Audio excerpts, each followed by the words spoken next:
Hi dears, welcome to A Dream BCom online class. Our subject BRL 101 Overview of Retailing and Unit 10 Emerging Trends and Careers in Retail Industry. അപ്പോൾ overview of റീറ്റെയിലിങ്ങിൽ എന്താണ് retailing, ഒരു റീറ്റെയിലറുടെ ജോലി എന്തൊക്കെയാണ്, retail ഷോപ്പിൽ നമ്മൾ എങ്ങനെയൊക്കെയുള്ള security സിസ്റ്റമാണ് adopt ചെയ്യേണ്ടത് എന്നൊക്കെ നമ്മൾ പഠിച്ചു കഴിഞ്ഞു. ഇനി നോക്കുന്നത് ഈ റീറ്റെയിൽ ഇൻഡസ്ട്രിയിൽ എത്രമാത്രം കാരിയർ ഓപ്പർച്യൂണിറ്റീസ് ഉണ്ട്, എംപ്ലോയ്മെൻറ്റ് ഓപ്പർച്യൂണിറ്റീസ് ഉണ്ട് എന്നുള്ളതാണ് നമ്മൾ ഈ ചാപ്റ്ററിൽ നോക്കുന്നത്. അപ്പോൾ എമർജിങ് ട്രെൻഡ്സ്, ഏറ്റവും പുതിയതായി റീറ്റെയിൽ ഇൻഡസ്ട്രിയിൽ കണ്ടുകൊണ്ടിരിക്കുന്ന പ്രവണതകളും അതുപോലെ തന്നെ റീറ്റെയിൽ ഇൻഡസ്ട്രിയിലുള്ള ജോലി സാധ്യതകളും. അപ്പോൾ റീറ്റെയിൽ ഇൻഡസ്ട്രി എന്ന് പറയുമ്പോൾ അൾട്ടിമേറ്റ് കൺസ്യൂമേഴ്സിന് പ്രോഡക്റ്റ് സപ്ലൈ ചെയ്യുന്ന ബിസിനസ്സുകാരാണ് റീറ്റെയിൽ ഇൻഡസ്ട്രിയിൽ വരുന്നത്. അപ്പോൾ റീസെൻ്റായിട്ട് ഈ റീറ്റെയിൽ ഇൻഡസ്ട്രിയിൽ കണ്ടുവരുന്ന ഒരു ട്രെൻഡാണ് mergers and acquisition. Merger means the voluntary association of two big companies or two similar companies in order to form a large company. ഒരേപോലെയുള്ള രണ്ട് കമ്പനികൾ, രണ്ടോ അതിലധികമോ കമ്പനികളാവാം, രണ്ട് കമ്പനികൾ അവരുടെ സ്വന്തം ഇഷ്ടപ്രകാരം പരസ്പരം ബിസിനസ്സുകൾ കമ്പൈൻ ചെയ്യുന്നു. എന്തിനു വേണ്ടിയാണ്? അവർക്ക് അവരുടെ സ്റ്റോക്കിൻ്റെ ഏറ്റവും നല്ല പൊസിഷനിൽ എത്തിച്ചേരാനോ അല്ലെങ്കിൽ വേറെ എന്തെങ്കിലും ലക്ഷ്യങ്ങൾ, ബിസിനസ് എക്സ്പാൻഡ് ചെയ്യാനോ ഒക്കെ വേണ്ടി സിമിലർ ആയിട്ടുള്ള രണ്ട് കമ്പനികൾ സ്വന്തം തീരുമാനപ്രകാരം കൂടിച്ചേർന്ന് ഒരു വലിയ കമ്പനിയായി രൂപപ്പെടുന്നതിനെയാണ് നമ്മൾ ലയനം അല്ലെങ്കിൽ മെർജർ എന്ന് പറയുന്നത്. ഇപ്പോൾ വോഡാഫോണും ഐഡിയയും ചേർന്ന വി എന്നുള്ള കമ്പനി ആയതൊക്കെ നമുക്കറിയാം. അപ്പോൾ അങ്ങനെ മെർജർ ചെയ്യുന്നുണ്ട്. അതേപോലെ തന്നെ അക്വിസിഷൻ എന്ന് പറയുമ്പോൾ മെർജർ പോലെയല്ല, ചെറിയൊരു വ്യത്യാസമുണ്ട്. അവിടെയും രണ്ടോ അതിലധികമോ കമ്പനികൾ കൂടിച്ചേരുകയാണ് ചെയ്യുന്നത്. പക്ഷേ അവിടെയുള്ള വ്യത്യാസം എന്ന് പറയുന്നത് a big company takes over the assets and liabilities of a small company. ഒരു കമ്പനിയുടെ അസറ്റും ബാധ്യതകളും ബിസിനസ്സും എല്ലാം വലിയൊരു കമ്പനി ഏറ്റെടുക്കുകയാണ് ചെയ്യുന്നത്. ടേക്കിംഗ് ഓവറാണ് അവിടെ നടക്കുന്നത്. അപ്പോൾ ആ ഏറ്റെടുക്കുന്ന കമ്പനിക്ക് എന്തെങ്കിലും പേയ്മെൻ്റ് ഒക്കെ കൊടുക്കുന്നുണ്ടായിരിക്കും. അതായത് ആ ചെറിയ കമ്പനിക്ക് എന്തെങ്കിലും ഒരു പർട്ടിക്കുലർ സിറ്റുവേഷൻ വരുമ്പോൾ നഷ്ടസാധ്യതകളോ എന്തെങ്കിലും ഒരു സമയത്ത് അല്ലെങ്കിൽ അവരുടെ ഏതെങ്കിലും ഒരു അഡ്വാൻറ്റേജ് ഈ വലിയ കമ്പനിക്ക് നേടിയെടുക്കാൻ വേണ്ടിയോ എന്തോ കാരണം എന്തോ ആവാം. അപ്പോൾ അങ്ങനെയുള്ള ഒരു സാഹചര്യത്തിൽ ഒരു ചെറിയ കമ്പനിയെ വലിയൊരു കമ്പനി ഏറ്റെടുക്കുന്നു. അതിനെയാണ് അക്വിസിഷൻ എന്ന് പറയുന്നത്. അപ്പോൾ ഈ മെർജറും അക്വിസിഷനുമാണ് ഇന്ന് നമ്മുടെ റീറ്റെയിൽ ഇൻഡസ്ട്രിയിൽ നമ്മൾക്ക് പ്രധാനമായും കാണാൻ കഴിയുന്നത്. ഇപ്പോൾ എക്സാമ്പിൾ പറയുകയാണെങ്കിൽ ITCയുടെ ജോൺ പ്ലെയേഴ്സ് എന്ന് പറയുന്ന ബ്രാൻഡ് റിലയൻസ് ഏറ്റെടുത്തു. അതേപോലെ തന്നെ BPL, കെൽവിനേറ്റർ, ഇവരെയൊക്കെ റിലയൻസ് ആണ് ഇപ്പോൾ മാർക്കറ്റിലേക്ക് ബ്രിങ് ചെയ്തുകൊണ്ടിരിക്കുന്നത്. അപ്പോൾ ഇങ്ങനെയുള്ള അക്വിസിഷൻസിലൂടെയും മെർജറിലൂടെയും ഒരുപാട് മൾട്ടിനാഷണൽ കോർപ്പറേഷൻസും വലിയ വലിയ കമ്പനികളും നമ്മുടെ റീറ്റെയിൽ രംഗത്ത് ഇന്ന് മാക്സിമം പ്രോഫിറ്റ് ഉണ്ടാക്കാൻ ശ്രമിച്ചു കൊണ്ടിരിക്കുന്നുണ്ട്. അതേപോലെ ഇപ്പോൾ ഏറ്റവും കൂടുതൽ കണ്ടുവരുന്ന ഒരു പ്രവണതയാണ് പ്രൈവറ്റ് ബ്രാൻഡ്സ്. റീറ്റെയിൽ ഇൻഡസ്ട്രിയിൽ കാണുന്ന ഏറ്റവും റീസെൻ്റ് ട്രെൻഡാണ് പ്രൈവറ്റ് ബ്രാൻഡ്സ്. ഇനി ഇപ്പോൾ ഈ റീറ്റെയിൽ ഇൻഡസ്ട്രിയിലുള്ള മാനുഫാക്ചററും ഹോൾസെയിലറും റീറ്റെയിലറും എല്ലാം അടങ്ങുന്ന ആ ചാനൽ ഓഫ് ഡിസ്ട്രിബ്യൂഷനിലെ ഒരു മെമ്പർ മാത്രമാണ് റീറ്റെയിലർ. അപ്പോൾ ട്രഡീഷണൽ ആയിട്ടുണ്ടായിരുന്ന ഈ ചാനൽ ഓഫ് ഡിസ്ട്രിബ്യൂഷനിലെ റിലേഷൻ എന്ന് പറയുന്നത് ഇന്ന് കാണുന്ന പോലെയുള്ള റിലേഷൻ അല്ല. അപ്പോൾ അടുത്ത ടോപ്പിക്കിൽ നമ്മൾ നോക്കുന്നത് relation between manufacturer and retailer ആണ്. മാനുഫാക്ചററും റീറ്റെയിലറും തമ്മിലുള്ള റിലേഷൻഷിപ്പ് എങ്ങനെയാണ്? അപ്പോൾ കൺവെൻഷണൽ റീറ്റെയിലിംഗ് കൺസെപ്റ്റ് പ്രകാരം മാനുഫാക്ചറർ ആയിരുന്നു പ്രോഡക്റ്റ് പ്രൊഡ്യൂസ് ചെയ്യുന്നതും അതിൻ്റെ പ്രൈസ് തീരുമാനിക്കുന്നതുമെല്ലാം. ഇപ്പോൾ പ്രോഡക്ട്സ് മാനുഫാക്ചറർ പ്രൊഡ്യൂസ് ചെയ്യുന്ന പ്രോഡക്റ്റ് ഹോൾസെയിലർക്ക് കൊടുക്കും, ഹോൾസെയിലറിൽ നിന്ന് റീറ്റെയിലർ വാങ്ങിക്കും, റീറ്റെയിലർ കൺസ്യൂമർക്ക് കൊടുക്കും. അതായിരുന്നു പണ്ടത്തെ കൺവെൻഷണൽ മെത്തേഡ് ഓഫ് സെല്ലിംഗ് എന്ന് പറയുന്നത്. എന്നാൽ ഇന്ന് റീറ്റെയിലേഴ്സ് നേരിട്ട് തന്നെ മാനുഫാക്ചറേഴ്സിൻ്റെ കയ്യിൽ നിന്ന് പ്രോഡക്ട്സ് കളക്ട് ചെയ്യുന്ന ഒരു സമ്പ്രദായമാണ് നിലനിൽക്കുന്നത്. കൺസ്യൂമേഴ്സിന് നൽകാൻ വേണ്ടി അവർ തന്നെ മാനുഫാക്ചറേഴ്സിനെ അപ്രോച്ച് ചെയ്യുന്നു. അപ്പോൾ കൺവെൻഷണൽ മാർക്കറ്റിങ്ങിൽ ഈ മാനുഫാക്ചറേഴ്സാണ് പ്രൊഡക്റ്റിൻ്റെ പ്രൈസ് തീരുമാനിച്ചിരുന്നത്. എത്ര രൂപ അതിന് കോസ്റ്റ് ഓഫ് പ്രൊഡക്ഷൻ വന്നു, അവരുടെ മാർക്കപ്പ് മാർജിൻ എത്രയാണ്, അതെല്ലാം കൺസിഡർ ചെയ്തുകൊണ്ട് അവരൊരു മാക്സിമം റീറ്റെയിൽ പ്രൈസ് ഫിക്സ് ചെയ്യും. മാർക്കറ്റിൽ എത്ര രൂപയ്ക്ക് റീറ്റെയിലേഴ്സ് ഇത് വിൽക്കണം എന്നെല്ലാം തീരുമാനിച്ചിരുന്നത് മാനുഫാക്ചറേഴ്സ് ആയിരുന്നു. അപ്പോൾ അവർ പ്രൊമോഷൻ നടത്തും, അവർ അഡ്വർടൈസ്മെൻറ്റ് നടത്തും, അവർ പറയുന്ന രീതിയിൽ പ്രോഡക്ട്സ് റീറ്റെയിലേഴ്സ് മാർക്കറ്റിൽ വിൽക്കും. അന്ന് മാനുഫാക്ചറേഴ്സിനായിരുന്നു ഡൊമിനൻസ്. അവരാണ് ഈ റീറ്റെയിലേഴ്സിനെ അടക്കി ഭരിച്ചിരുന്നത് എന്ന് വേണമെങ്കിൽ പറയാം. പക്ഷേ ഇന്ന് അങ്ങനെയല്ല. റീറ്റെയിലേഴ്സിൻ്റെ കയ്യിൽ കൺസ്യൂമേഴ്സിനെ കുറിച്ചിട്ടുള്ള ഡാറ്റ കളക്ഷൻ ഉണ്ട്.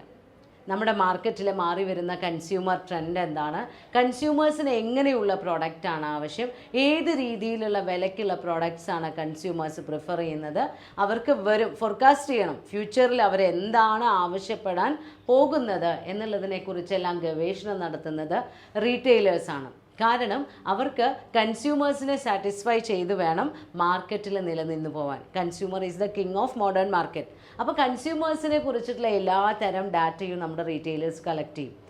ആ സാഹചര്യത്തിൽ റീറ്റെയിലർക്ക് നമ്മുടെ മാനുഫാക്ചററോട് ഡിമാൻഡ് ചെയ്യാൻ കഴിയും, എങ്ങനെയുള്ള പ്രോഡക്റ്റ് നിങ്ങൾ പ്രൊഡ്യൂസ് ചെയ്യണം, ഏത് തരത്തിലുള്ള പ്രോഡക്റ്റ് എത്ര രൂപയ്ക്ക് നിങ്ങൾ പ്രൊഡ്യൂസ് ചെയ്താലാണ് ഞങ്ങൾക്കത് വാങ്ങി മാർക്കറ്റിൽ വിൽക്കാൻ കഴിയുന്നത് എന്നുള്ള സ്പെസിഫിക്കേഷൻ റീറ്റെയിലർ മാനുഫാക്ചറർക്കാണ് ഇന്ന് പറഞ്ഞു കൊടുക്കുന്നത്.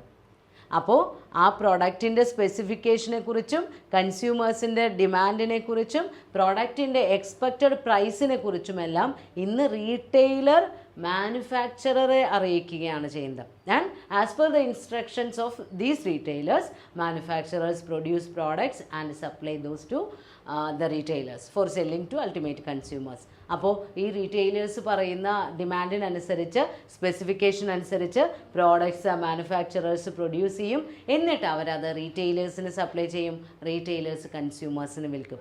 അങ്ങനെയുള്ളൊരു പാറ്റേൺ ഓഫ് സെല്ലിംഗ് ആണ് ഇന്ന് നമ്മുടെ മാർക്കറ്റിൽ നമ്മൾക്ക് കാണാൻ കഴിയുന്നത്.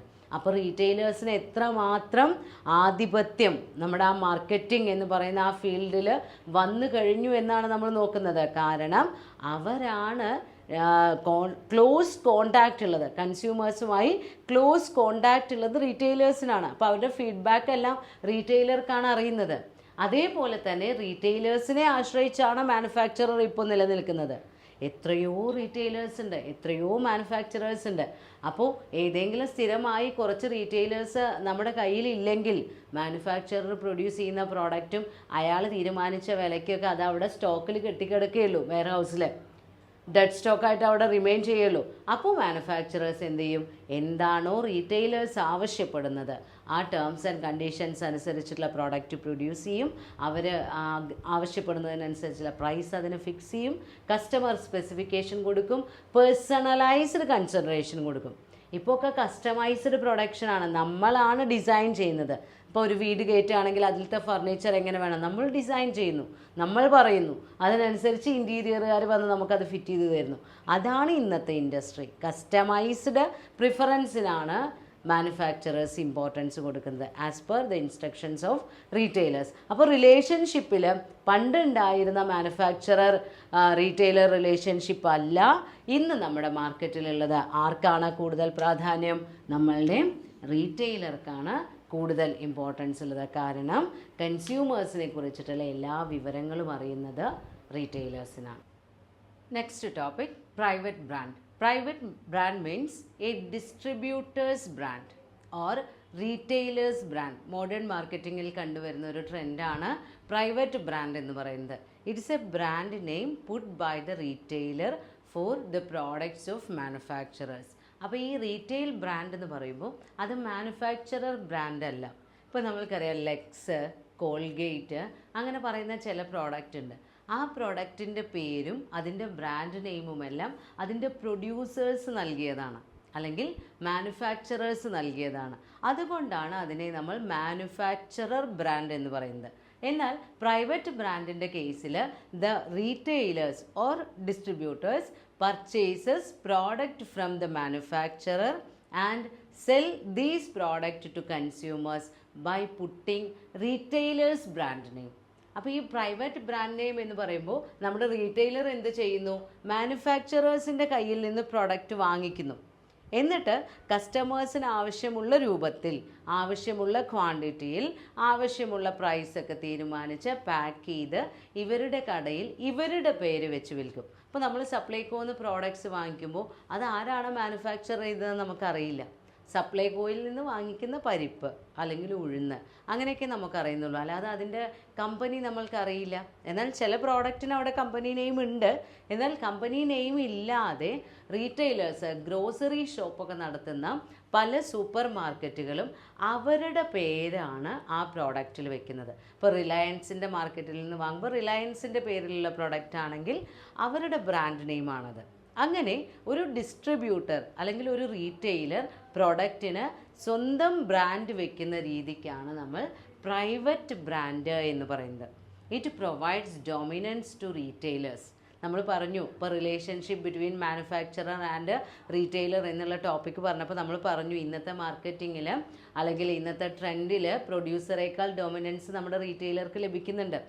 അപ്പോൾ ഈ പ്രൈവറ്റ് ബ്രാൻഡും കൂടെ വന്നതോടുകൂടി റീറ്റെയിലേഴ്സിന് കൂടുതൽ നല്ല കസ്റ്റമേഴ്സിനെ ക്രിയേറ്റ് ചെയ്യാൻ കഴിയും, ലോയൽ കസ്റ്റമേഴ്സിനെ. കാരണം കസ്റ്റമേഴ്സിൻ്റെ സ്പെസിഫിക്കേഷൻസ് അനുസരിച്ചാണ് നമ്മുടെ റീറ്റെയിലർ പ്രോഡക്റ്റ് സപ്ലൈ ചെയ്യുന്നത്. അപ്പോൾ കസ്റ്റമേഴ്സിന് കൂടുതൽ പ്രാധാന്യം നൽകുന്നു എന്ന് അവർ മനസ്സിലാക്കുമ്പോൾ അവർ തുടർച്ചയായി ഈ റീറ്റെയിൽ ഷോപ്പിൽ നിന്ന് തന്നെ പ്രോഡക്റ്റ് വാങ്ങിക്കും, അല്ലെങ്കിൽ അവർ ഈ റീറ്റെയിലറുടെ വിശ്വസ്തരായ കസ്റ്റമേഴ്സായി മാറും. അപ്പോൾ എന്തുകൊണ്ടാണ് ഈ പ്രൈവറ്റ് ബ്രാൻഡ് എന്നുള്ള ഒരു കൺസെപ്റ്റ് നമ്മുടെ റീറ്റെയിലേഴ്സ് കൂടുതൽ ചൂസ് ചെയ്യുന്നത്? അതിൻ്റെ കാരണങ്ങൾ നോക്കാം. ഫസ്റ്റ് റീസൺ എന്ന് പറയുന്നത് ഇറ്റ് റെഡ്യൂസസ് മാനുഫാക്ചറേഴ്സ് ഡൊമിനൻസ്. നമ്മൾ പറഞ്ഞു കൺവെൻഷണൽ മാർക്കറ്റിങ്ങിൽ പ്രൊഡക്റ്റ് പ്രൊഡ്യൂസ് ചെയ്തിരുന്നതും അതിൻ്റെ പ്രൈസ് തീരുമാനിച്ചിരുന്നതും അത് റീറ്റെയിലേഴ്സിൻ്റെ മുകളിൽ അടിച്ചേൽപ്പിച്ചിരുന്നതും എല്ലാം മാനുഫാക്ചറേഴ്സാണ്. അവർക്കായിരുന്നു ആധിപത്യം. എന്നാൽ മോഡേൺ മാർക്കറ്റിങ്ങിൽ അങ്ങനെയല്ല. കൺസ്യൂമേഴ്സിന് പ്രാധാന്യം കൂടി അവരുടെ സ്പെസിഫിക്കേഷൻസ് അനുസരിച്ചാണ് പ്രൈവറ്റ് ബ്രാൻഡിൽ പ്രോഡക്റ്റ് നമ്മൾ റീറ്റെയിലേഴ്സ് വിൽക്കുന്നത്.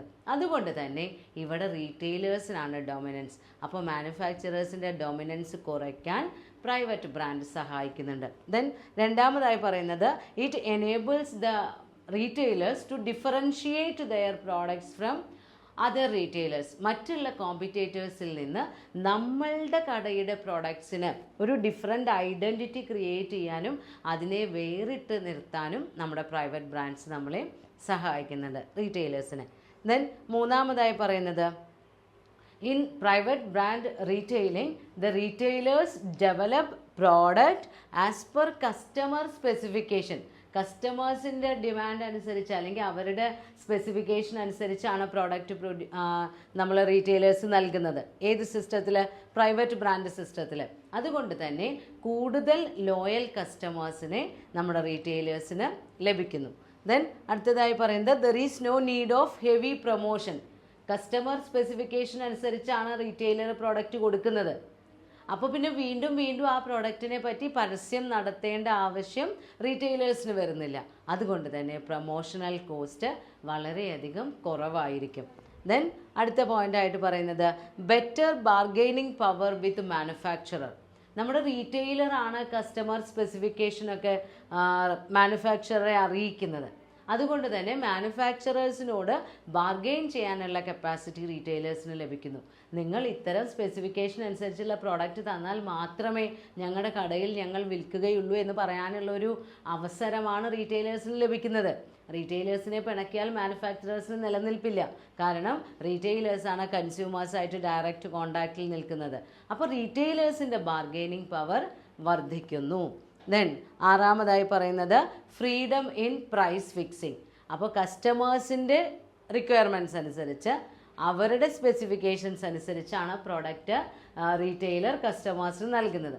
അപ്പോൾ അവരുടെ ഒരു എക്സ്പെക്റ്റഡ് പ്രൈസ് ലൈൻ നമ്മുടെ റീറ്റെയിലർക്ക് ഓൾറെഡി അറിയുന്നുണ്ടായിരിക്കും.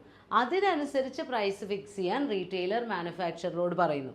അപ്പോൾ ആ പ്രൈസ് ഫിക്സിംഗ് സ്ട്രാറ്റജിയിൽ കൂടുതൽ സ്വാതന്ത്ര്യം നമ്മുടെ റീറ്റെയിലർക്ക് ലഭിക്കുന്നുണ്ട്. ദെൻ ലാസ്റ്റ് പോയിൻ്റായിട്ട് പറയുന്നത് positive control on stock keeping. നമ്മൾ ഓർഡർ കൊടുക്കുന്നതും കസ്റ്റമേഴ്സിൻ്റെ ആവശ്യത്തിനനുസരിച്ച് മാത്രമാണ് പ്രോഡക്ട്സ് മാനുഫാക്ചറേഴ്സിൻ്റെ കയ്യിൽ നിന്ന് വാങ്ങിക്കൊണ്ടുവന്ന് നമ്മുടെ ഷോപ്പിൽ സ്റ്റോക്ക് ചെയ്യുന്നത്.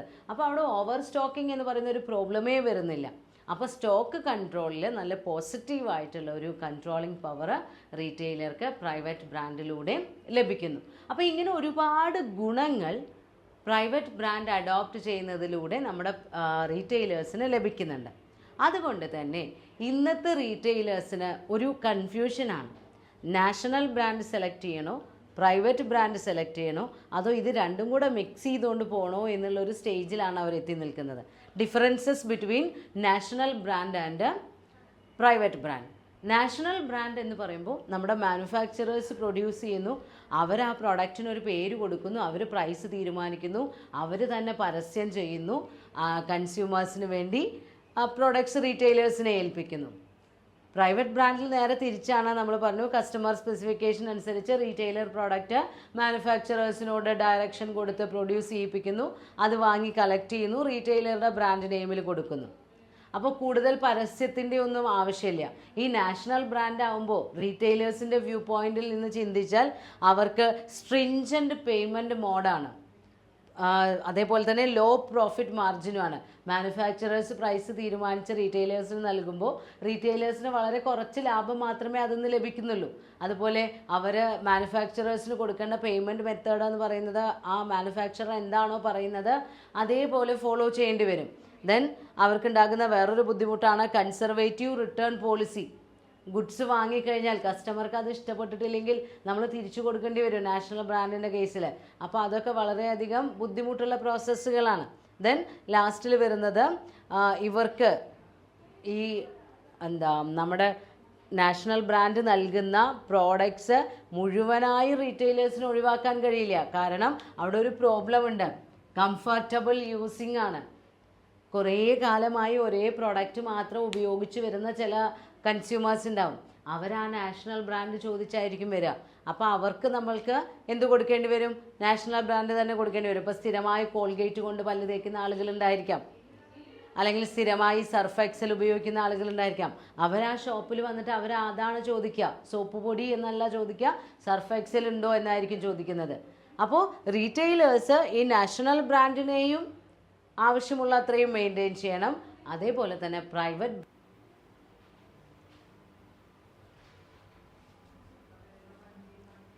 Next topic services retailing. ഇതുവരെ നമ്മൾ റീറ്റെയിലിംഗ് എന്ന് പറഞ്ഞിരുന്നത് നമ്മളുടെ റീറ്റെയിലേഴ്സ് പ്രോഡക്ട്സ് വാങ്ങി കൺസ്യൂമേഴ്സിന് ഹാൻഡ് ഓവർ ചെയ്യുന്ന റീറ്റെയിലിങ്ങിനെ കുറിച്ചായിരുന്നു. നമ്മൾക്ക് അവിടെ ടാഞ്ചിബിൾ ആണ്, പ്രോഡക്ട്സ് കൺസ്യൂമേഴ്സിന് തൊട്ട് നോക്കാനും കാണാനും ഒക്കെ കഴിയും. എന്നാൽ സർവീസസ് റീറ്റെയിലിംഗ് എന്ന് പറഞ്ഞു കഴിഞ്ഞാൽ it relates to financial services, repair services, health care services, beauty care services etcetera. We cannot touch or see the product.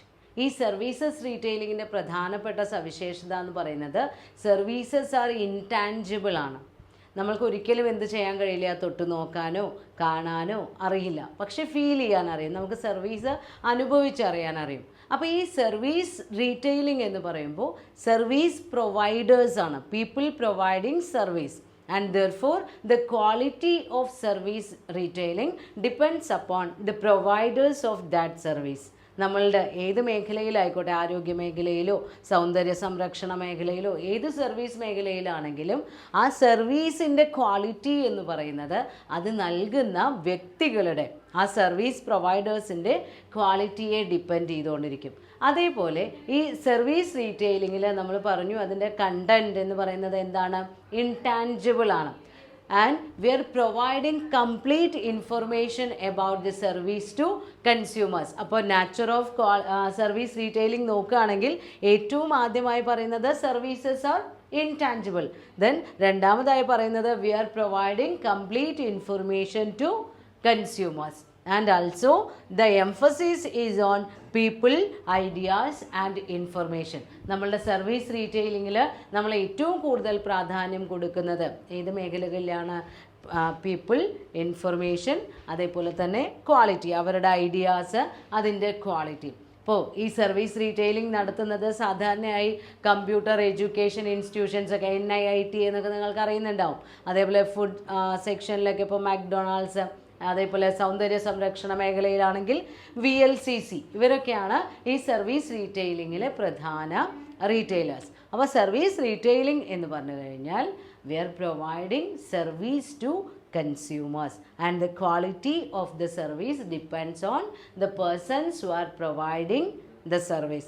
ആ വ്യക്തികളുടെ ക്വാളിറ്റിക്ക് അനുസരിച്ചാണ് സർവീസിൻ്റെ ക്വാളിറ്റി വരിക. ഇതിൽ വരുന്ന കാറ്റഗറീസ് എന്ന് പറയുന്നത് ഏതൊക്കെയാണ്? നമ്മളുടെ beauty care, computer education, health care, financial service, repair service, അങ്ങനെയുള്ള ഏരിയാസാണ് ഈ സർവീസ് റീറ്റെയിലിങ്ങിൽ വരുന്നത്. പിന്നെ റീസെൻ്റ് ട്രെൻഡായിട്ട് നമ്മൾ ഈ സർവീസ് റീറ്റെയിലിങ്ങിൽ കണ്ടുവരുന്ന ഒരു കാര്യമാണ് എയർപോർട്ടുകളിലൊക്കെ.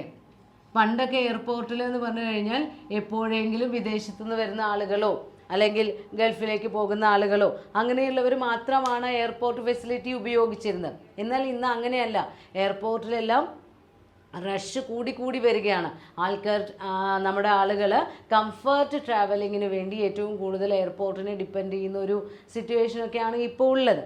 അതുകൊണ്ട് തന്നെ എയർപോർട്ടുകളിലെല്ലാം ഈ സർവീസ് റീറ്റെയിലിംഗ് കൗണ്ടേഴ്സ് നമ്മൾക്ക് കാണാൻ കഴിയും. ഹെൽത്ത് കെയർ ആണെങ്കിലും ബ്യൂട്ടി കെയർ ആണെങ്കിലും നമ്മളവിടെ വെയിറ്റ് ചെയ്യുന്ന സമയം കൊണ്ട് നമ്മൾക്ക് വേണമെങ്കിൽ ആ സേവനം ഉപയോഗിക്കാം എന്നുള്ള രീതിയിൽ കൂടുതൽ ഔട്ട്ലെറ്റുകൾ ഇപ്പോൾ എയർപോർട്ടുകളിലൊക്കെ കാണാൻ കഴിയും. അപ്പോൾ സർവീസ് റീറ്റെയിലിംഗ് ഒരു എമർജിങ് ട്രെൻഡാണ്. നമ്മുടെ നാട്ടിലെ ഇന്ത്യയിലും സർവീസ് റീറ്റെയിലിങ്ങിന് വളരെയധികം സ്കോപ്പ് വന്നുകൊണ്ടിരിക്കുകയാണ്.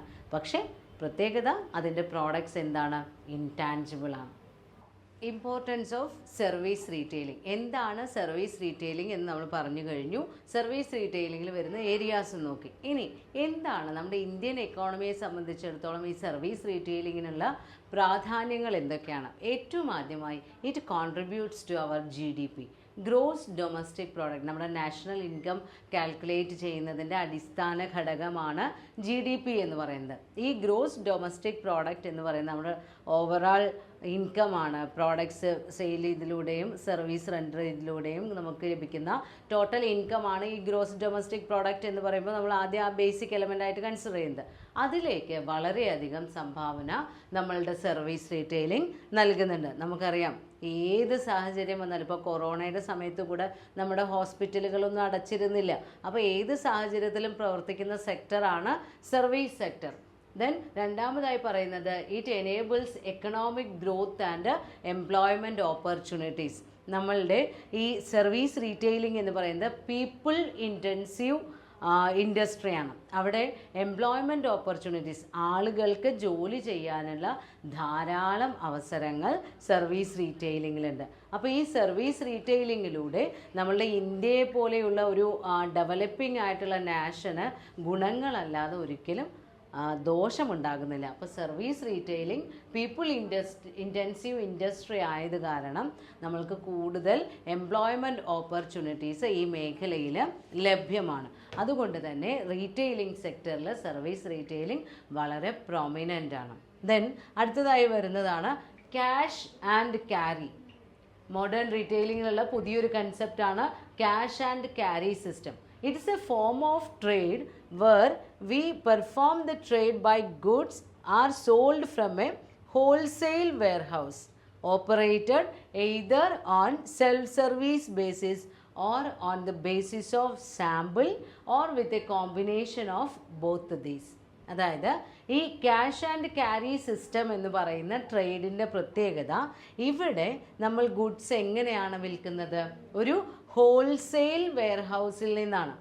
പ്രോഡക്ട്സ് എല്ലാം കൂടെ ഒരു സംഭരണശാലയിൽ സൂക്ഷിച്ച് വെച്ചിട്ടുണ്ടായിരിക്കും. ഹോൾസെയിൽ വെയർഹൗസാണ്.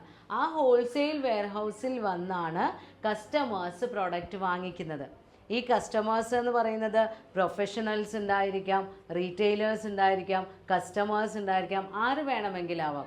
ഈ കസ്റ്റമേഴ്സ് ഈ ഹോൾസെയിൽ വെയർഹൗസിൽ വന്ന് ഗുഡ്സ് വാങ്ങിക്കുന്നു and settle the payment on the spot.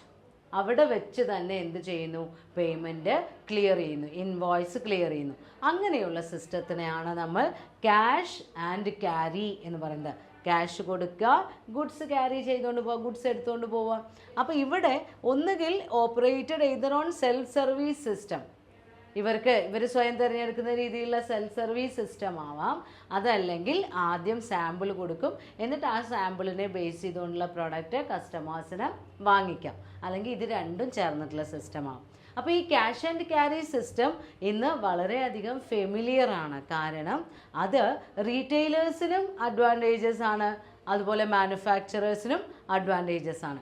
ഏറ്റവും ആദ്യമായി cash and carry system introduce ചെയ്തത് മെട്രോ ആണ്. ജർമ്മനിയിലാണ് 1964.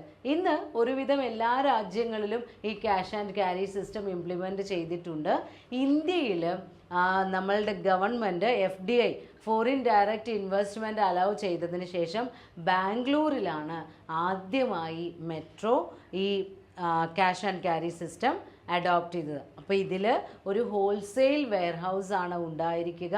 അവിടെ നിന്നാണ് ഗുഡ്സ് നമ്മൾ കസ്റ്റമേഴ്സിന് നൽകുന്നത്. കസ്റ്റമേഴ്സ് അത് സെലക്ട് ചെയ്യുന്നു, വാങ്ങിക്കുന്നു, അവിടെ വെച്ച് തന്നെ പേയ്മെൻറ്റ് കൊടുക്കണം. ഇനി ഇതിൻ്റെ അഡ്വാൻറ്റേജ് എന്തൊക്കെയാണെന്ന് നോക്കാം. നമ്മുടെ റീറ്റെയിലേഴ്സിനുള്ള അഡ്വാൻറ്റേജ് എന്ന് പറയുന്നത് ഏറ്റവും ആദ്യമായി there is no need of quality compromise.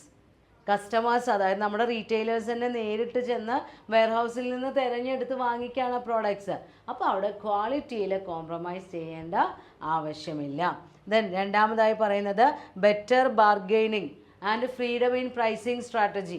നമ്മളാണ് നേരിട്ട് വാങ്ങിക്കുകയാണ്, നമ്മൾക്ക് ആവശ്യമുള്ള വിലയ്ക്കുള്ള പ്രോഡക്ട്സ് തിരഞ്ഞെടുത്ത് വാങ്ങിച്ചാൽ മതി. അപ്പോൾ പ്രൈസിങ്ങിലും ഫ്രീഡം ഉണ്ട്, സെലക്ഷനിലും ഫ്രീഡം ഉണ്ട്, ബാർഗെയിനിങ് പവറും ഉണ്ട്. ദെൻ മൂന്നാമതായി പറയുന്നത് പോസിറ്റീവ് കൺട്രോൾ ഓൺ സ്റ്റോക്ക്. നമ്മളുടെ റീറ്റെയിലർ അവനവന് ആവശ്യമുള്ള പ്രോഡക്റ്റ് മാത്രമേ വാങ്ങിക്കുന്നുള്ളൂ. അപ്പോൾ ഓവർ സ്റ്റോക്കിങ്ങിൻ്റെയോ സ്റ്റോക്ക് ഔട്ട് ആവുന്നതിൻ്റെയോ യാതൊരു പ്രോബ്ലം വരില്ല. അപ്പോൾ സ്റ്റോക്ക് കൺട്രോളിൽ നമ്മൾക്ക് നല്ലൊരു പോസിറ്റീവ് കൺട്രോൾ ഇത് നമ്മളെ സഹായിക്കുന്നുണ്ട് ക്യാഷ് ആൻഡ് ക്യാരി സിസ്റ്റം. റീറ്റെയിലേഴ്സിനുള്ള അഡ്വാൻറ്റേജസ് ആണ് ഇതുവരെ പറഞ്ഞത്. ഇനി മാനുഫാക്ചറേഴ്സിന് എന്തൊക്കെയാണ് അഡ്വാൻറ്റേജ്? ഈ ക്യാഷ് ആൻഡ് ക്യാരി സിസ്റ്റം ആണെങ്കിൽ അവർക്കുള്ള അഡ്വാൻറ്റേജ് എന്തൊക്കെയാണ്? ഏറ്റവും ആദ്യമായി പറയുന്നത് it reduces promotional cost. Customers direct ആയിട്ട് നമ്മുടെ കടയിൽ വന്ന് പ്രോഡക്റ്റ് വാങ്ങിച്ചു കൊണ്ടുപോവാണ്. അതുകൊണ്ട് തന്നെ ഹെവി അഡ്വർടൈസ്മെൻറ്റിൻ്റെയോ അതല്ലെങ്കിൽ പ്രൊമോഷന് വേണ്ടി ഒരുപാട് പൈസ വരുത്തേണ്ടതായോ മാനുഫാക്ചറേഴ്സിന് വരുന്നില്ല. ദെൻ രണ്ടാമതായി പറയുന്നത് it ensures stability of sales volume. നമ്മുടെ ഷോപ്പിലുള്ള കസ്റ്റമേഴ്സിനെ കണ്ടാൽ നമ്മൾക്ക് ഉറപ്പ് വരുത്താം ഏകദേശം ഇത്ര സെയിൽസ് വോള്യം ഉണ്ടാവുമെന്ന് നമ്മൾക്ക് ഉറപ്പ് വരുത്താൻ സാധിക്കും.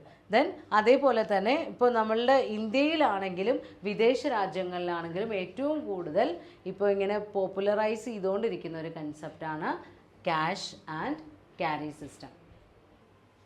Careers in retail industry. Retail ഇൻഡസ്ട്രിയിൽ പ്രസൻറ്റ് ഡേയിൽ അവൈലബിൾ ആയിട്ടുള്ള എംപ്ലോയ്മെൻറ്റ് ഓപ്പർച്യൂണിറ്റീസ് ഏതൊക്കെ മേഖലകളിലാണ്? We know that retail industry is a people intensive industry. നമ്മൾ ഏറ്റവും കൂടുതൽ ഹ്യൂമൻ എലമെൻറ്റിന് പ്രാധാന്യം ലഭിക്കുന്ന ഒരു വ്യവസായ മേഖലയാണ് റീറ്റെയിൽ ഇൻഡസ്ട്രി. അതുകൊണ്ട് തന്നെ ഡെവലപ്ഡ് നാഷൻസിൽ ഒരുപാട് വ്യക്തികൾ അവരുടെ പോപ്പുലേഷൻ്റെ ഒരു വലിയ ഭാഗം തന്നെ ഈ റീറ്റെയിൽ ഇൻഡസ്ട്രിയിൽ ജോലി ചെയ്യുന്നുണ്ട്. നമ്മുടെ ടെക്സ്റ്റിൽ ഉദാഹരണമായിട്ട് പറയുന്നുണ്ട് US മൊത്തം പോപ്പുലേഷനിൽ 7 to 10% പീപ്പിളും ജോലി ചെയ്യുന്നത് റീറ്റെയിൽ ഇൻഡസ്ട്രിയിലാണ്. കാരണം ഒരുപാട് ഓപ്പർച്യൂണിറ്റീസ് കസ്റ്റമർ റിലേഷനിലായാലും അതുപോലെ ടെക്നിക്കൽ ക്വാളിഫിക്കേഷനുള്ള ഗ്രാജുവേറ്റ്സിനാണെങ്കിലും ടെക്സ്റ്റൈൽ എൻജിനീയേഴ്സിനാണെങ്കിലും ഒരുപാട് ആളുകൾക്ക് ജോലി സാധ്യത പ്രൊവൈഡ് ചെയ്യുന്ന ഒരു സെക്ടറാണ് റീറ്റെയിൽ ഇൻഡസ്ട്രി. നമ്മൾ ഈ സബ്ജക്റ്റ് പഠിച്ചു തുടങ്ങിയപ്പോൾ തന്നെ ഇതിൻ്റെ അഡ്വാൻറ്റേജസും ഇതിൻ്റെ രാജ്യത്തിനുള്ള സംഭാവന നൽകുന്ന കാര്യങ്ങളിലൊക്കെ നമ്മൾ പറഞ്ഞതാണ്. കോൺട്രിബ്യൂട്ട്സ് ടു GDP, അതേപോലെ എംപ്ലോയ്മെൻറ്റ് ഓപ്പർച്യൂണിറ്റീസ് മാക്സിമം ക്രിയേറ്റ് ചെയ്യുന്നുണ്ട് എന്നൊക്കെ. അപ്പോൾ ഏതൊക്കെ മേഖലകളിലാണ് ഈ എംപ്ലോയ്മെൻറ്റ് ഓപ്പർച്യൂണിറ്റീസ് ഉള്ളത്? ഏറ്റവും ആദ്യമായി പറയുന്നത് ഈ ഓർഗനൈസ്ഡ് റീറ്റെയിലിങ്ങിൽ പ്രൊഫഷണൽസിന് ഒരുപാട് സാധ്യതയുണ്ട്. ഇപ്പോൾ എക്സാമ്പിൾ പറയുകയാണെങ്കിൽ ഫാഷൻ റീറ്റെയിലിങ്ങിലൊക്കെ ട്രെൻഡ് മാറി വന്നുകൊണ്ടേയിരിക്കുകയാണ്. കൺസ്യൂമേഴ്സിൻ്റെ പ്രിഫറൻസിൽ ചേഞ്ച് ഉണ്ട്, അവരുടെ ബിഹേവിയറിൽ വ്യത്യാസം വന്നുകൊണ്ടിരിക്കുന്നു. അപ്പോൾ ഡിമാൻഡിനെ ഫോർകാസ്റ്റ് ചെയ്യുക എന്ന് പറയുന്നത് ഒരു നല്ല ടാസ്ക്കാണ്. അപ്പോൾ ഫാഷൻ റീറ്റെയിലിങ്ങിലൊക്കെ ഒരുപാട് ജോലി സാധ്യതയുണ്ട്. ഇനി പ്രധാനമായി ഇപ്പോൾ ഈ റീറ്റെയിൽ ഇൻഡസ്ട്രി മൊത്തത്തിൽ എടുത്തു നോക്കുമ്പോൾ ഏതെങ്കിലും ഒരു മേഖല സ്പെഷ്യലൈസ് ചെയ്യാതെ മൊത്തത്തിലുള്ള റീറ്റെയിൽ ഇൻഡസ്ട്രി എടുത്തു നോക്കുമ്പോൾ അവിടെ കിട്ടുന്ന ജോലി സാധ്യതകൾ എന്ന് പറയുന്നത് ഏറ്റവും ആദ്യമായി consumer service and retail sales, കൂടുതൽ ആളുകൾക്കും ജോലി ലഭിക്കുന്ന ഒരു മേഖലയാണിത്. നമ്മുടെ കൺസ്യൂമേഴ്സുമായി ഡയറക്റ്റ് റിലേഷൻ, കൺസ്യൂമേഴ്സിൽ നിന്ന് ഡാറ്റ കളക്ട് ചെയ്യുക, കൺസ്യൂമർ ബിഹേവിയർ മനസ്സിലാക്കുക, നമ്മുടെ സ്ഥാപനത്തിലേക്ക് വരുന്ന കൺസ്യൂമേഴ്സിനെ നന്നായി സ്വീകരിക്കുക, അവർക്ക് വേണ്ട സർവീസുകൾ ചെയ്തു കൊടുക്കുക, നല്ല പ്ലീസിങ് മെൻറ്റാലിറ്റിയോടുകൂടി അവരോട് പെരുമാറുക. അങ്ങനെ ഒരുപാട് സാധ്യതകൾ അല്ലെങ്കിൽ ഒരുപാട് സ്കിൽഫുള്ളായ ഒരു ജോലിയാണിത്. ഏറ്റവും നല്ല പേഴ്സണലൈസ്ഡ് ബിഹേവിയർ ഉള്ള ആളുകൾക്കാണ് ഈ മേഖലയിൽ ശോഭിക്കാൻ കഴിയുന്നത്. പിന്നെ സെയിൽസ്മാൻ ആയിട്ട്, സെയിൽസ് ഗേൾ ആയിട്ട്, സെയിൽസ് അസിസ്റ്റൻ്റ് ആയിട്ട്, അങ്ങനെ കൺസ്യൂമർ റിലേറ്റഡ് ഏരിയ ആണ് കൺസ്യൂമർ സെയിൽസും അതേപോലെ തന്നെ കൺസ്യൂമർ റിലേഷൻ സർവീസ് ഏരിയയും. ദെൻ രണ്ടാമതായി പറയുന്നത് സ്റ്റോർ ഓപ്പറേഷൻ ആണ്. റീറ്റെയിൽ സ്റ്റോറിനുള്ളിൽ വരുന്ന എല്ലാ പ്രവർത്തനങ്ങളും സ്റ്റോർ ഓപ്പറേഷൻസിൽ വരും. അപ്പോൾ ആ സ്റ്റോർ ഓപ്പറേഷൻ എന്ന് പറയുമ്പോൾ ഫ്ലോർ മാനേജർ ആവാം, സ്റ്റോറിൻ്റെ മൊത്തത്തിലുള്ള സെറ്റിങ്സ് കൺട്രോൾ ചെയ്യുന്ന ആളാവാം, സ്റ്റോറിൻ്റെ ഒരു ഇൻറ്റീരിയർ ഡിസൈൻ അല്ലെങ്കിൽ ആ പ്രോഡക്ട്സിൻ്റെ എങ്ങനെ അറേഞ്ച് ചെയ്യണം, കസ്റ്റമേഴ്സിനെ എങ്ങനെയാണ് നമ്മുടെ സെയിൽസ് ഫോഴ്സ് ഡീൽ ചെയ്യുന്നത്, അങ്ങനെ എല്ലാ കാര്യങ്ങളും നോക്കുന്ന ഓപ്പറേഷണൽ ലെവൽ ഹെഡ്സ് ആയിട്ടും ഓപ്പറേഷണൽ അസിസ്റ്റൻസ് ആയിട്ടും എല്ലാം ആളുകൾക്ക് ജോലി കിട്ടാനുള്ള സാധ്യതയുണ്ട്. ദെൻ മൂന്നാമതായി പറയുന്നത് സോഴ്സിംഗ് ആണ്. സോഴ്സിംഗ് എന്ന് പറയുമ്പോൾ സെലക്ടിങ് ദ ബെസ്റ്റ് സപ്ലയർ. നമ്മൾക്ക് ആവശ്യമുള്ള പ്രോഡക്റ്റ് ഒരുപാട് വെൻഡേഴ്സ് ഉണ്ടാവും, അതിൽ നിന്ന് ഏറ്റവും ഫേവറബിൾ ആയ ടേംസിൽ ആരാണ് നമ്മൾക്ക് ഗുഡ്സ് ആൻഡ് സർവീസ് സപ്ലൈ ചെയ്യുന്നത് എങ്കിൽ ആ സപ്ലയറെയാണ് നമ്മൾ സെലക്ട് ചെയ്തെടുക്കുക. അപ്പോൾ അവരെക്കുറിച്ചുള്ള ഡാറ്റ കളക്ട് ചെയ്യണം, ആ ഡാറ്റ അനലൈസ് ചെയ്യണം, ഡിഫറെൻറ്റ് ഡിസ്കൗണ്ട് പാറ്റേണുകൾ പരിശോധിക്കണം, കോമ്പറ്റേറ്റേഴ്സുമായി കമ്പയർ ചെയ്യണം, അങ്ങനെ ഒരുപാട് ഫങ്ഷൻസ് ചെയ്യാനുള്ള ഒരു ഏരിയയാണ് സോഴ്സിംഗ്. ആ മേഖലയിലും എംപ്ലോയ്മെൻറ്റ് ഓപ്പർച്യൂണിറ്റി ഉണ്ട്. ദെൻ മർക്കൻഡൈസ് ആണ് കോർ ഓഫ് മാർക്കറ്റിംഗ് എന്ന് പറയുന്നത്. മർക്കൻഡൈസ് ആണ് നമ്മുടെ കടയിൽ എന്താണോ കൺസ്യൂമേഴ്സിന് ഓഫർ ചെയ്യുന്നത്, വിൽക്കാൻ വേണ്ടി ഓഫർ ചെയ്യുന്നത്, അതിനെയാണ് നമ്മൾ മർക്കൻഡൈസ് എന്ന് പറയുന്നത്. അപ്പോൾ മർക്കൻഡൈസിങ് ഫങ്ഷനിൽ വരുന്നത് പ്രധാനമായും right product, right quality, right quantity, right പ്രൈസിൽ നമ്മൾ റൈറ്റായിട്ട് പ്രോപ്പർ ടൈമിൽ അവൈലബിൾ ആക്കുക. നമ്മുടെ റീറ്റെയിൽ സ്റ്റോറിൽ ഒരു 5 റൈറ്റിനെ കുറിച്ച് നമ്മൾ മർക്കൻഡൈസിംഗ് എന്ന് പറയുന്ന ചാപ്റ്ററിൽ പഠിച്ചതാണ്. അപ്പോൾ കോർ ഓഫ് മാർക്കറ്റിംഗ് ആണ് മർക്കൻഡൈസിങ്. അപ്പോൾ ഈ പ്രോഡക്റ്റ് അവൈലബിലിറ്റി ലഭ്യമാക്കുക, അതിനെക്കുറിച്ചിട്ടുള്ള ഡാറ്റ കളക്ട് ചെയ്യുക, നമ്മുടെ വെൻഡേഴ്സിൻ്റെ സ്പെസിഫിക്കേഷൻസ് അനുസരിച്ചും കസ്റ്റമേഴ്സിൻ്റെ ഡിമാൻഡ് അനുസരിച്ചും എല്ലാം മർക്കൻഡൈസിൻ്റെ സ്മൂത്ത് ഫ്ലോ സ്റ്റോറിലേക്ക് ഉറപ്പുവരുത്തുക എന്നുള്ളതെല്ലാം ഈ മർക്കൻഡൈസ് സെക്ഷനിലുള്ള ആളുകളുടെ ജോലിയാണ്. അപ്പോൾ ഗ്രാജുവേറ്റ്സിന് സ്കോപ്പുള്ള ഒരു മേഖലയാണ് മർക്കൻഡൈസിങ്. ദെൻ അടുത്തതാണ് സപ്ലൈ ചെയിൻ മാനേജ്മെൻറ്റ്. ഗുഡ്സിൻ്റെ ഡിസ്ട്രിബ്യൂഷനിലെ കണ്ണികളാണ് സപ്ലൈ ചെയിനിൽ വരുന്നത്. അപ്പോൾ ഗുഡ്സിൻ്റെ വെയർഹൗസിങ് ആയിക്കോട്ടെ, സ്റ്റോക്ക് റെസിപ്റ്റ് ആയിക്കോട്ടെ, സ്റ്റോക്ക് അലോട്ട്മെൻറ്റ് ആയിക്കോട്ടെ, സ്റ്റോക്കിൻ്റെ പ്രോപ്പർ ഓരോ levels, minimum level, reorder level എന്നൊക്കെ നിങ്ങൾ പഠിച്ചിട്ടുണ്ടായിരിക്കും. അപ്പോൾ ആ സ്റ്റോക്ക് ഇഷ്യൂവുമായി റിലേറ്റ് ചെയ്ത് വരുന്ന എല്ലാ ആക്ടിവിറ്റീസും വരുന്ന ഒരു ഏരിയയാണ് സപ്ലൈ ചെയിൻ മാനേജ്മെൻറ്റ്. അപ്പോൾ ഇന്നത്തെ കാലത്ത് ഒരുപാട് സ്ഥാപനങ്ങൾ diploma in supply chain management എന്ന് പറഞ്ഞ് നമ്മുടെ കുട്ടികൾക്ക് എഡ്യൂക്കേഷണൽ പ്രോഗ്രാംസ് കണ്ടക്ട് ചെയ്യുന്നുണ്ട്. അപ്പോൾ ഗ്രാജുവേറ്റ്സിന് ഗുഡ് കമ്മ്യൂണിക്കേഷൻ സ്കില്ലുള്ള ആളുകൾക്കും അനാലിറ്റിക്കൽ പവർ വേണം. അതെല്ലാം ഉള്ള ആളുകൾക്ക് സ്കോപ്പുള്ള ഒരു ഏരിയയാണ് സപ്ലൈ ചെയിൻ മാനേജ്മെൻറ്റ്. ദെൻ ആറാമതായി പറയുന്നത് വിഷ്വൽ കമ്മ്യൂണിക്കേഷൻ ആണ്. കൺസ്യൂമേഴ്സിനെ ഏറ്റവും നന്നായി അട്രാക്റ്റ് ചെയ്യാം, നമ്മുടെ പ്രോഡക്ട്സിൻ്റെ ഡിസ്പ്ലേയിലൂടെ അവരെ അട്രാക്റ്റ് ചെയ്യാം. അതിനുവേണ്ടി ലൈറ്റിങ്ങോ അല്ലെങ്കിൽ നല്ല ആംബിയൻസോ ഒക്കെ ക്രിയേറ്റ് ചെയ്യുക, വിഷ്വലായിട്ടുള്ള നല്ല ഡിസൈൻസ് ഉള്ള പിക്ചേഴ്സിൽ നമ്മുടെ പ്രോഡക്റ്റ് ഡിസ്പ്ലേ ചെയ്യാം. അങ്ങനെ വരുന്ന ജോലികളൊക്കെ ഉള്ള ഏരിയയാണ് വിഷ്വൽ കമ്മ്യൂണിക്കേഷൻ. അതിന് നമുക്ക് സിസ്റ്റം ഹെൽപ്പ് ഉപയോഗിക്കാം, ലൈറ്റ് അറേഞ്ച്മെൻറ്റ്സ് ഉപയോഗിക്കാം, ഇൻറ്റീരിയർ ഡിസൈനിങ്ങിൽ എന്തെങ്കിലും ചെറിയ ചെറിയ വ്യത്യാസങ്ങളൊക്കെ വരുത്തി പുതിയ ട്രെൻഡിലുള്ള രീതിയിൽ കൺസ്യൂമേഴ്സിന് പ്രോഡക്ട്സ് ഡിസ്പ്ലേ ചെയ്യാം. വിൻഡോ ഡിസ്പ്ലേയിലോ അല്ലെങ്കിൽ പുറത്തുനിന്ന് മാർക്യൂവിൻ്റെയും സൈനേജിൻ്റെയൊക്കെ കാര്യങ്ങൾ നമ്മൾ പറഞ്ഞതാണ്. അതെല്ലാം ഇൻക്ലൂഡ് ചെയ്യുന്ന ഒരു ജോബ് ഏരിയയാണ് വിഷ്വൽ മർക്കൻഡൈസിങ്. ദെൻ അടുത്തതാണ് IT. സിസ്റ്റം ഇല്ലാതെ ഇന്നൊരു കടയും പ്രവർത്തിക്കുന്നില്ല. അപ്പോൾ പോയിൻ്റ് ഓഫ് സെയിൽ ആണെങ്കിലും അതേപോലെ തന്നെ data mining, data analysis, software ഇല്ലാതെ നമ്മുടെ റീറ്റെയിൽ സിസ്റ്റം ഇന്ന് പ്രവർത്തിക്കുന്നില്ല. അതുകൊണ്ട് തന്നെ IT പ്രൊഫഷണൽസിനും നമ്മുടെ റീറ്റെയിലിംഗ് സെക്ടറിൽ ജോലി സാധ്യതയുണ്ട്. കൺസ്യൂമേഴ്സിൻ്റെ ഡാറ്റ കളക്ട് ചെയ്യുക, ആ ഡാറ്റ സോർട്ട് ഔട്ട് ചെയ്യുക, അതിനനുസരിച്ച് കൺസ്യൂമർ റിലേഷണൽ പ്രോഗ്രാമുകൾ കണ്ടക്ട് ചെയ്യുമ്പോഴും നമ്മളുടെ ഹ്യൂമൻ റിസോഴ്സിൻ്റെ പേയ്മെൻറ്റ് കാൽക്കുലേഷൻ, അങ്ങനെ maintenance, system maintenance, data retrieve ചെയ്യാനുള്ള സെർവർ റൂമുകളിലെ അഡ്ജസ്റ്റ്മെൻറ്റ്സ്, അങ്ങനെയുള്ള ഒരുപാട് ജോലി സാധ്യതകൾ IT പ്രൊഫഷണൽസിനും റീറ്റെയിലിംഗ് സെക്ടറിലുണ്ട്. പ്രത്യേകിച്ചും CRMഉം SCM ഒക്കെ വന്നതിന് ശേഷം കസ്റ്റമർ റിലേഷൻ മാനേജ്മെൻറ്റും സപ്ലൈ ചെയിൻ മാനേജ്മെൻറ്റും ആ റിലേറ്റഡ് ഏരിയാസിലും IT പ്രൊഫഷണൽസിന് ജോലി സാധ്യതയുണ്ട്. ദെൻ ഡിസൈനിങ് ആണ്. ഫാഷൻ ഇൻഡസ്ട്രിയിലൊക്കെ ഏറ്റവും കൂടുതൽ സ്കോപ്പുള്ള ഒരു മേഖലയാണ് ഫാഷൻ ഡിസൈനിങ്. കൺസ്യൂമേഴ്സിൻ്റെ മാറി വരുന്ന ട്രെൻഡ് അനുസരിച്ച്, അവരുടെ ബിഹേവിയറിൽ ഉണ്ടാകുന്ന വ്യത്യാസങ്ങൾക്കനുസരിച്ച് പുതിയ പുതിയ പ്രോഡക്ട്സിൻ്റെ മോഡലുകൾ സെലക്ട് ചെയ്യുക, ഇൻ്റർനാഷണൽ മാർക്കറ്റ് അനാലിസിസ് ഒക്കെ നടത്തുക, ഡൊമസ്റ്റിക് മാർക്കറ്റിലുള്ള ഡിമാൻഡ്, ഫോറിൻ മാർക്കറ്റിലുള്ള ട്രെൻഡുകൾ, ഇതെല്ലാം നോക്കി നമ്മുടെ റീറ്റെയിൽ ഇൻഡസ്ട്രിയുടെ പ്രോഡക്റ്റ് ഡിസൈൻ ചെയ്യുക, കൺസ്യൂമേഴ്സിന് വേണ്ടി അത് അറേഞ്ച് ചെയ്ത് വയ്ക്കുക. ഇതെല്ലാം നമ്മുടെ ഡിസൈനേഴ്സിന് സ്കോപ്പുള്ള സാധ്യതകളാണ്. കാരണം പുതിയ ട്രെൻഡുകൾ സൃഷ്ടിച്ചെടുക്കുന്നത് പലപ്പോഴും റീറ്റെയിലേഴ്സാണ്. അപ്പോൾ റീറ്റെയിലേഴ്സിൻ്റെ അടുത്ത് അവൈലബിൾ ആയിട്ടുള്ള പുതിയ പുതിയ മോഡൽസ്, നമ്മുടെ കൺസ്യൂമേഴ്സിൻ്റെ ട്രെൻഡ് അനുസരിച്ച് ക്രിയേറ്റ് ചെയ്യപ്പെടുന്ന മോഡൽസിന് എല്ലായ്പ്പോഴും മാർക്കറ്റിൽ ഡിമാൻഡ് ഉണ്ടായിരിക്കും. ദെൻ അടുത്തതാണ് technical and production. Technical and production എന്ന് പറയുമ്പോൾ ടെക്നിക്കൽ നോളജുള്ള ആളുകൾക്ക് ചില വെൻഡേഴ്സ് ആവശ്യപ്പെടുന്ന ടെക്നിക്കൽ ക്വാളിഫിക്കേഷൻ അല്ലെങ്കിൽ പ്രോഡക്റ്റ് സ്പെസിഫിക്കേഷനൊക്കെ ഫോളോ ചെയ്യണമെന്നുണ്ടെങ്കിൽ നമ്മുടെ സ്ഥാപനത്തിൽ ടെക്നിക്കൽ നോളജുള്ള ആളുകൾ വേണം. ഇപ്പോൾ എക്സാമ്പിൾ പറയുകയാണെങ്കിൽ അപ്പാരൽ ഇൻഡസ്ട്രിയിലൊക്കെ ടെക്സ്റ്റൈൽ എൻജിനീയർ അവർക്ക് സ്കോപ്പ് ഉണ്ട്.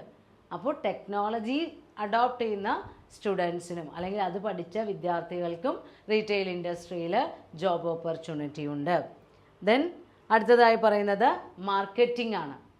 മാർക്കറ്റിംഗ് എന്ന് പറയുമ്പോൾ പ്രോഡക്റ്റിൻ്റെ അവൈലബിലിറ്റി, കസ്റ്റമർ റിലേഷണൽ പ്രോഗ്രാമുകൾ, ലോയൽറ്റി കൺസ്യൂമേഴ്സിന് വേണ്ടി ഒരുക്കുന്ന സൗകര്യങ്ങൾ, ആഫ്റ്റർ സെയിൽ സർവീസുകൾ, കൺസ്യൂമേഴ്സിന് ഗുഡ്സിനെ കുറിച്ചുള്ള ഇൻഫർമേഷൻ പാസ് ചെയ്യൽ, കസ്റ്റമറുമായി റിലേറ്റ് ചെയ്ത് വരുന്ന എല്ലാ കാര്യങ്ങളും നമ്മുടെ ആ പ്രോഡക്റ്റിൻ്റെ മാനുഫാക്ചറിങ് പോയിന്റിൽ നിന്ന് കസ്റ്റമേഴ്സിൻ്റെ കയ്യിൽ എത്തിച്ചേരുന്നത് വരെയുള്ള എല്ലാ ആക്ടിവിറ്റീസും മാർക്കറ്റിംഗ് ആണ്.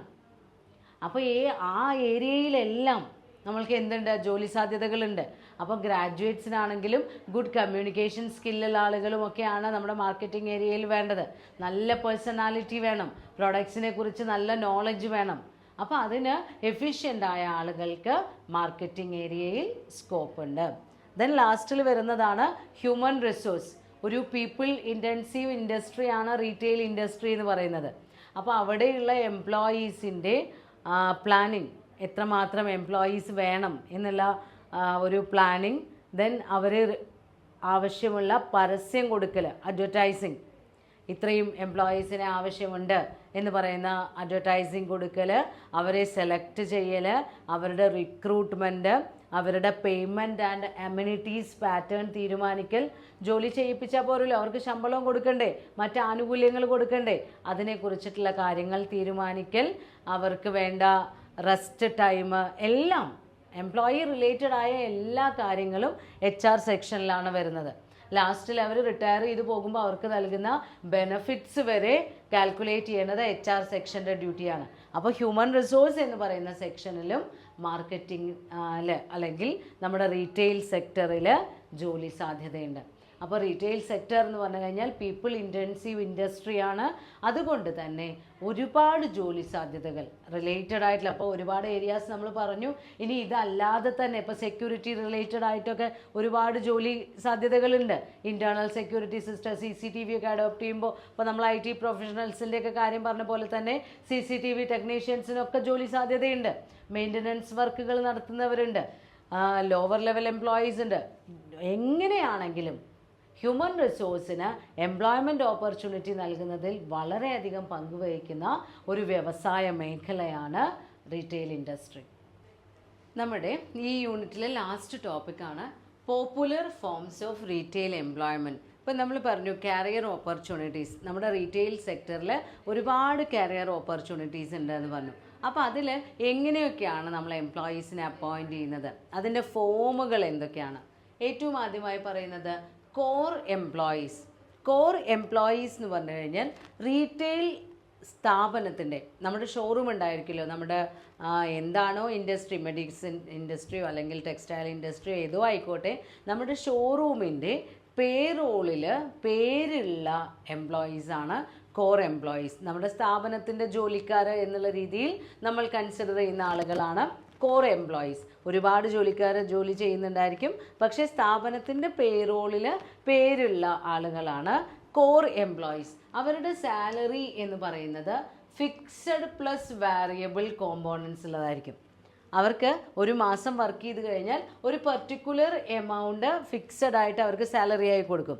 പ്ലസ് അവർക്ക് നൽകുന്ന ടാർഗറ്റ് അവർ അച്ചീവ് ചെയ്യുകയാണെങ്കിൽ ഓർഗനൈസേഷണൽ ഗോളിലേക്ക് അവരുടെ കോൺട്രിബ്യൂഷൻസിനനുസരിച്ച് വാരി ചെയ്യുന്ന ഒരു ഇൻസെൻറ്റീവും അതിൻ്റെ കൂടെ ഉണ്ടാവും.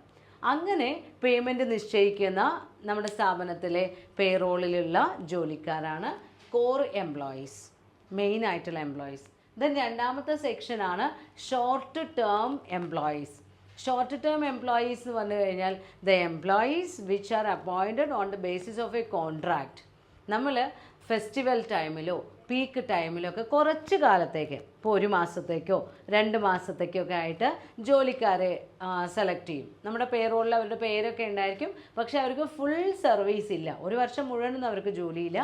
ആവശ്യമുള്ള സമയത്ത്, ഏറ്റവും അത്യാവശ്യമുള്ള സമയത്ത് ഒരു ചെറിയ കാലയളവിലേക്ക് നമ്മൾ തിരഞ്ഞെടുക്കുന്ന ജോലിക്കാരാണ് ഷോർട്ട് ടേം എംപ്ലോയീസ്. ആ ഒരു പർട്ടിക്കുലർ പീരിയഡ് കോൺട്രാക്റ്റ് കാലാവധി കഴിഞ്ഞാൽ അവരുടെ ജോലി ആ സ്ഥാപനത്തിൽ നിന്ന് നഷ്ടപ്പെടും. ഫെസ്റ്റിവൽ ടൈമിലൊക്കെയാണ് ഇങ്ങനെയുള്ള എംപ്ലോയീസിനെ അപ്പോയിൻറ്റ് ചെയ്യാറുള്ളത്.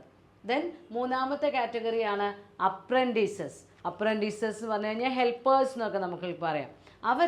അവർ ട്രെയിനിങ് പീരിയഡിലാണ്, അവർ ജോലി പഠിച്ചുകൊണ്ടിരിക്കുന്ന ആളുകളാണ്. അപ്പോൾ ഓൺ ദ ജോബ് ട്രെയിനിങ് പോലെ അവിടെ അവർക്ക് ജോലി ചെയ്യാം, അവർക്ക് അത് പഠിക്കുകയും ചെയ്യാം, എങ്ങനെയാണ് ആ ജോലി ചെയ്യുന്നത് എന്ന് പഠിക്കുകയും ചെയ്യാം. അങ്ങനെയുള്ള ആളുകൾക്ക് നമ്മൾ പേയ്മെൻറ്റൊക്കെ സാധാരണ എംപ്ലോയീസിന് കൊടുക്കുന്ന അത്രയും ശമ്പളം ഇവർക്ക് കൊടുക്കില്ല. അവർക്ക് ആ അപ്രൻറ്റീസ് പോസ്റ്റ് കഴിഞ്ഞ് ജോലിയെക്കുറിച്ച് നന്നായി പഠിച്ചു കഴിഞ്ഞാൽ പിന്നീട് എംപ്ലോയ്മെൻറ്റ് പോസ്റ്റിലേക്ക് നമ്മൾ സെലക്ട് ചെയ്യും. അവിടെ ആവശ്യമുണ്ടെങ്കിൽ ആ പോസ്റ്റിലേക്ക് അവരെ പരിഗണിക്കും. ദെൻ അടുത്തതായി വരുന്നതാണ് part time employees. Part time employees എന്ന് പറയുമ്പോൾ സാധാരണയായി ഒരു 4 മണിക്കൂറോ 3 മണിക്കൂറോ ഒക്കെ ജോലി ചെയ്യാം. കോളേജ് സ്റ്റുഡൻസിനൊക്കെയാണ് ഇത് ഏറ്റവും സ്യൂട്ടബിൾ ആയിട്ടുള്ളത്. അവരുടെ ക്ലാസ് ടൈം കഴിഞ്ഞപ്പോൾ ചില കടകളിലൊക്കെ വൈകുന്നേരങ്ങളിൽ പീക്ക് ടൈം ആയിരിക്കും, ബിസിനസ്സിൻ്റെ കൂടുതൽ തിരക്ക് വരുന്ന സമയം. ആ സമയത്ത് അവർക്ക് കൂടുതൽ സ്റ്റാഫിനെ ആവശ്യമുണ്ടാവും. എന്നാൽ രാവിലെ ഒന്നും അവർക്ക് സ്റ്റാഫിനെ ആവശ്യം തന്നെ ഉണ്ടാവില്ല.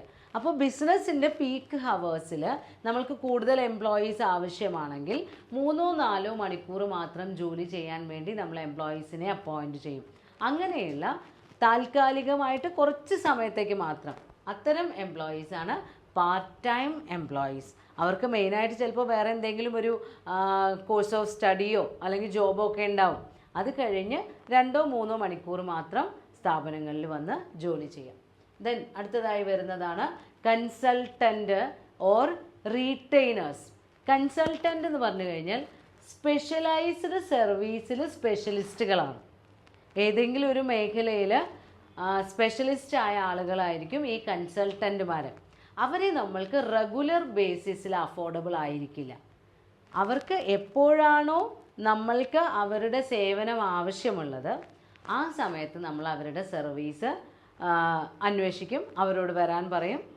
ആ കൺസൾട്ടൻസി കഴിഞ്ഞാൽ അവർക്ക് പോവുകയും ചെയ്യാം. ഇപ്പോൾ ബ്യൂട്ടി കൺസൾട്ടൻറ്റുമാരുണ്ട്, ലീഗൽ കൺസൾട്ടൻറ്റുമാരുണ്ട്, അങ്ങനെയുള്ള ആളുകൾ. അപ്പോൾ അവരെ മുഴുവൻ സമയം എംപ്ലോയീസ് ആക്കിയിട്ട് നമ്മൾക്ക് സാലറി കൊടുക്കാനുള്ള അത്രയും ആവശ്യവും നമ്മൾക്ക് ഉണ്ടായിരിക്കില്ല, അത് ഹൈലി എക്സ്പെൻസീവുമായിരിക്കും. അപ്പോൾ നമ്മൾക്ക് എപ്പോഴാണോ അവരുടെ സേവനം ആവശ്യമുള്ളത് ആ സമയത്ത് നമ്മൾ അവരുടെ സേവനം ആവശ്യപ്പെടുന്നു, അതിന് വേണ്ട പേയ്മെൻറ്റ് കൊടുക്കുന്നു. അങ്ങനെയുള്ള ആളുകളാണ് കൺസൾട്ടൻറ്റുമാർ. പിന്നെ ലാസ്റ്റിൽ വരുന്ന കാറ്റഗറി, 6ാമത്തെ കാറ്റഗറിയാണ് sub contract employees. Sub contract employees എന്ന് പറഞ്ഞു കഴിഞ്ഞാൽ അവർ റീറ്റെയിൽ ഷോപ്പിൻ്റെ, നമ്മുടെ സ്ഥാപനത്തിൻ്റെ ഡയറക്റ്റ് എംപ്ലോയീസ് അല്ല. നമ്മൾ ഔട്ട്സോഴ്സിങ് നടത്തുന്നു. പുറത്ത് ലേബർ സപ്ലൈ ചെയ്യുന്ന ഏജൻസികൾ ഉണ്ടാവും. അവരിൽ നിന്ന് നമ്മൾ കുറച്ച് വർക്കേഴ്സിനെ തിരഞ്ഞെടുക്കുന്നു. അപ്പോൾ നമ്മുടെ സ്ഥാപനത്തിൽ അവർ ജോലി ചെയ്യുന്നുണ്ട്, പക്ഷേ നമ്മുടെ സ്ഥാപനത്തിൻ്റെ സ്റ്റാഫല്ല, അവർ വേറൊരു ഏജൻസിയിലെ മെമ്പർമാരായിരിക്കും. ആ ഏജൻസിയാണ് നമ്മൾക്ക് ഇവരെ സപ്ലൈ ചെയ്യുന്നത്. ഹോസ്പിറ്റൽ മേഖലയിലൊക്കെ ഇപ്പോൾ ക്ലീനിങ് സെക്ഷൻ, മെയിൻ്റനൻസ് സെക്ഷൻ, അങ്ങനെയുള്ള എല്ലാ ഏരിയയിലും ഇപ്പോൾ ഈ രീതിയാണ് അഡോപ്റ്റ് ചെയ്യുന്നത്. സബ് കോൺട്രാക്റ്റിംഗ് ആണ്. ഹോസ്പിറ്റൽ നേരിട്ട് അവരെ അപ്പോയിൻ്റ് ചെയ്യുന്നില്ല, പകരം ഏജൻസിയോട് പറയുന്നു ഞങ്ങൾക്ക് ഈ മാസം 50 പേരെ ആവശ്യമുണ്ട്, അല്ലെങ്കിൽ ഇന്നത്തെ ദിവസം 15 പേരെ എക്സ്ട്രാ വേണം. അപ്പോൾ അത്രയും ആളുകളെ ഏജൻസി അവർ സപ്ലൈ ചെയ്യും. അവർക്ക് വേണ്ട പേയ്മെൻറ്റ് നമ്മുടെ സ്ഥാപനം ആ ഏജൻസിക്കാണ് കൊടുക്കുന്നത്. ഡയറക്റ്റായിട്ട് എംപ്ലോയീസിനല്ല, ഏജൻസിക്കാണ് കൊടുക്കുന്നത്. ഏജൻസി എംപ്ലോയീസിന് കൊടുക്കും. അങ്ങനെ സബ് കോൺട്രാക്റ്റ് എംപ്ലോയീസുമുണ്ട്. അപ്പോൾ ഇത്തരത്തിൽ 6 രീതിയിലുള്ള അല്ലെങ്കിൽ 6 തരത്തിലുള്ള എംപ്ലോയീസാണ് സാധാരണയായി റീറ്റെയിൽ ഷോറൂമുകളിൽ അല്ലെങ്കിൽ റീറ്റെയിൽ സ്ഥാപനങ്ങളിൽ വർക്ക് ചെയ്യുന്നത്. ഇങ്ങനെയൊക്കെ ആണെങ്കിലും ഇപ്പോൾ ഈ 6 തരത്തിലുള്ള ജോലി സാധ്യതകളാണെങ്കിലും ഒരുപാട് പേര് റീറ്റെയിൽ സെക്ടർ തിരഞ്ഞെടുക്കുന്നുണ്ട്. കാരണം റീറ്റെയിൽ സെക്ടറിൽ വർക്ക് ചെയ്താൽ അവിടെ ഇൻഷുറൻസ് ആൻഡ് ഇൻസെൻറ്റീവ് ബെനിഫിറ്റ്സ് ഉണ്ട്. നന്നായി ജോലി ചെയ്യാൻ കഴിയാവുന്നവർക്ക് നന്നായി ശമ്പളം കിട്ടുന്ന അല്ലെങ്കിൽ നന്നായി ഇൻസെൻറ്റീവ്സ് ലഭിക്കുന്ന മേഖലയാണ് റീറ്റെയിൽ ഇൻഡസ്ട്രി. അവർക്ക് ആക്സിഡൻറ്റ് ഇൻഷുറൻസ് ബെനിഫിറ്റുകളുമൊക്കെ അവൈലബിൾ ആണ്. അതേപോലെ തന്നെ എക്സ്റ്റെൻസീവ് ട്രെയിനിങ് ഫെസിലിറ്റിയുമുണ്ട്. ഒരുപാട് റീറ്റെയിലേഴ്സ് അവരുടെ എംപ്ലോയീസിന് അവർ ചെയ്യുന്ന ജോലിയിൽ എക്സ്പേർട്ടൈസ് ചെയ്യാൻ വേണ്ടി ട്രെയിനിങ് ഫെസിലിറ്റി പ്രൊവൈഡ് ചെയ്യാറുണ്ട്.